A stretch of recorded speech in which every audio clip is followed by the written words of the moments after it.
everyone is going to be swept up in this. So if you go overseas as a soldier, yes. If you stay home and you are a woman and you can't serve in the military, what can you do either by working in industry or volunteering your time or conserving food? African Americans will, if they don't go over 350,000, go over as soldiers. If you are an African American woman or an older male who could not serve in the military, what can you do for industry here?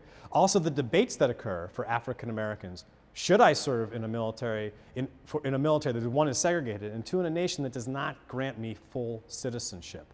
These are the kind of debates that are going on in conscription. And I'd say lastly, perhaps in some people's minds, most importantly, immigrants. You're talking about a nation of 92 million people in 1910, because we do the census every 10 years. 1/3, about 32 million of those people are either born overseas or the progeny of people born overseas. So you're talking about you're talking about 10 to 12 million people of Austrian, Hungarian, German descent. You're talking about 4 million Irish Americans. You're talking about hundreds of thousands of Jews from Eastern Europe.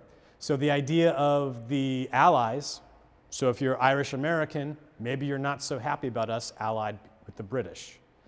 If you're German and Austrian, you're maybe not crazy about the fact we're fighting people from your homeland.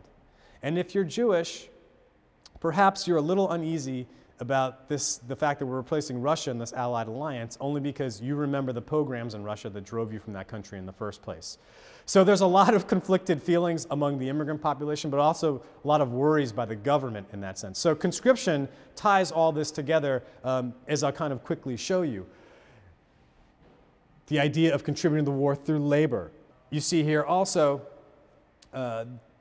food conservation, wholesome, nutritious foods from corn. I know we make everything out of corn today, but back then we didn't, so this was kind of new. Again, one thing that's worth noting about this too is that in World War II, we will ration. The government will actually step in and ration food. During World War I, Hoover believed that, as head of the Food Administration, that if you just encouraged people to act correctly, they would ration food themselves, that you didn't need to impose it on them, that they would pledge that.